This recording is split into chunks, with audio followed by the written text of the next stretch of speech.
Users click on the iPlayers logo in the navigation bar to be directed to the iPlayers sign up in page and simply enter their email address and password to sign in. Although the default iPlayers page is My iPlayer, when a new user signs in successfully, he's directed to his Favourites page. A user's Favourites list is fundamental for discovering new BBC content. What iPlayers does is it analyses the user's preferences and, based on his criteria, determines a list of programmes that he might like to watch. When the user watches the programme, he may have seen something he liked and decided to add some of its elements to his favourites, such as a person featured on the programme genre or subgenre, or the actual programme itself. To make this an easy process, the user doesn't have to navigate back to his Favourites page and enters the names manually. He simply selects the Favourites link on the current page. A pop-up appears. The user is asked to specify exactly which criteria he wishes to add to his favourites. When the user has specified, he presses Confirm. Next, we're going to take a look at the user's iPlayer. When a user navigates to his iPlayer, it's displayed exactly as it was when he last navigated away from it. In this case, the user had been looking at his schedule. The user's iPlayer tracks his every movement on BBC iPlayer. His schedule of programmes he is listed as a reminder to watch, his recently watched and downloaded programmes, his list of favourites which have already been discussed but which also feature on the user's iPlayer, and finally his interaction history, which lists the message board posts he's made, comments on specific programmes and programmes he has rated. The final thing to note on this page is the user ID code. Every user has one of these. Its primary purpose is to prevent iPlayers from becoming a social networking website. One of the main features of iPlayers is the ability to connect with other users who share the same interests to promote and discover content with one another. But how do these users connect? There are two ways, one of which concerns the user's ID, which we'll discuss in just a moment. After selecting the Connect link on the navigation bar, the user clicks the drop-down box and is presented with two options, Suggestions and Search. First, we will see how Suggestions works. When a user selects this link, a list of other users with similar programme interests appears beneath. Users can tell just how much compatibility they have by checking the green bar. The more green fills the bar, the more common ground between the users. If a user wants to connect with another user, he can do so by selecting the Request Link button. Alternatively, if a user wants to analyse further the compatibility with another user, he can do so by visiting the user's iPlayer by selecting the person's name, but the most effective tool for analysis is the View Compatibility link. When selected, a new page loads with links to all the categories that determine compatibility. When one of these is selected, the matches between both users within that category appear in the content box. So, for example, if a user wants to check the mutuality in favourite programmes, he simply selects Programmes from the Favourites drop-down box, and the programmes that both users have mutuality with are then listed in the content box. The second way of connecting with other users is the Search tool, and this is where the user ID code comes into play. Here, a user searches for another user by entering that user's 8-digit ID code, and if it matches, that friend will appear as it did in the View Compatibility function mentioned earlier. It would have been possible to allow users to search by name, but this would mean the service would be bombarded by users searching for and adding all their friends, regardless of how much compatibility they had. Again, the user can click one of the drop-down links to reveal matches in program tastes and Request Link.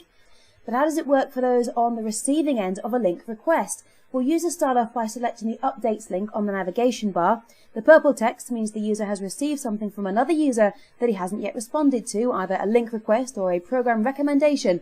In this case, the user has received something from both categories. This user decides to check his requests first.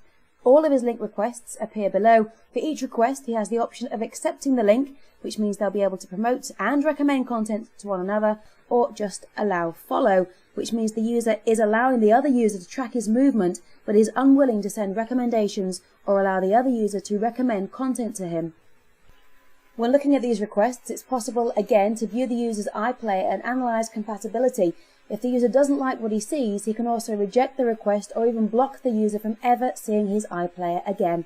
When a user has responded to a request, iPlayers informs the other user. You can see how users have responded to your request by selecting the View Approvals link. This page informs the user how other users have responded to their requests. When the users are linked, one of the benefits they'll receive is the ability to recommend programs to one another. How users recommend shall be explained later. This part focuses on how users receive recommendations. When a user selects the Recommendations drop-down box, a list of programs his iPlayers have recommended appear in the list beneath. The user has the option of adding the program to his schedule, playing the video, which, when the video loads, features a link back to the recommendations, or simply rejecting it if he has no interest in it. Before looking at how users send program recommendations, we'll take a look at the iPlayers page. This is where the user can track the movement of all his iPlayers. There are 3 categories, though the main one users will use is My iPlayers. When this is selected, a list of users the user is linked to, along with those who have allowed the user to follow their movement, appear in the content box. Upon selecting a specific contact, that user's iPlayer appears, and the user can study that person's recent iPlayer movement. But what happens when a user no longer wants to be linked with one of his iPlayers? All a user must do is select the edit button next to his iPlayer he wants to disconnect with. Here, the user decides to use the remove tool. Alternatively, a user may want to edit his relationship with a user he had previously agreed to just allow follow. To do this, he starts by selecting the My Followers link, and again selecting Edit from the list of followers. He's then presented with the option of blocking, removing, and, in case the user has changed his mind and wants to link with a follower, he can do so by selecting the link button. A user may also change his mind regarding users he had previously blocked. All he simply does is select the unblock button and the user is unblocked. Now we're going to take a look at how users send recommendations. First, we need to select a program to recommend, so we'll go to the user's favourites and pick one from there. When the video loads, the user selects the recommend icon and a pop-up menu appears. Here the user has the option of recommending the program to all of his linked iPlayers, but he can also specify exactly which of his linked iPlayers received the recommendation. When the user presses send, he is notified that his recommendations have been sent to the people he specified. When a user on the receiving end of this recommendation is directed to this page, he may decide he wants to watch the program, but not at the present time. Users with this mentality may want to take advantage of the Add to Schedule button. After watching the program, the user may wish to give the program a rating or even comment on it. Rating requires just one click to the 5-star rating system. After rating, a user may wish to comment on the video. To do this, he needs to click the Comment On icon. A pop-up appears, and here a user can add his own comment and also read what other users have written.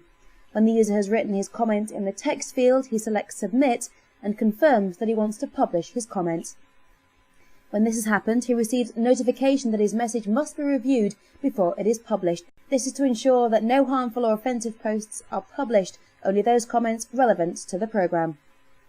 After commenting, the form becomes inactive because users may only post once per program. This is because it is not a chat room, it's a way for users to share their opinions with other users. And that concludes iPlayers, the focal updates to the iPlayer. There are still several other new features which will be discussed now. Because users had difficulty locating the message board, every page of the website, including iPlayers, now features a link to the message board. The 2 other new features are based on the BBC iPlayer homepage. The first to be discussed is the random video generator. First, a user selects the Hit Me link to bring up the random video generator. The user then clicks the box to reveal such a video. From here on, the user must select the Again link to regenerate a video. You can do this infinite times. To close the random video generator, the user simply selects Close. The final feature is the top rated programs. This works in conjunction with the most popular category. When a user scrolls down to the bottom of the most popular category, there is a link to see the top rated programs. When the user selects this, the programs that the users have rated most highly appears in a list. When scrolling back to the top, you can see that this feature has a link to see the full list of top rated programs. This is obviously because the whole list cannot be fitted within the current page. This concludes the update. The only thing left is to explain how users sign out of iPlayers. When navigating back to iPlayers, the user simply selects the Sign Out option next to the Help link, and he's sent to the page where users sign in. And that concludes iPlayers, the social and sharing aspect which allows users to engage with a greater range of BBC content.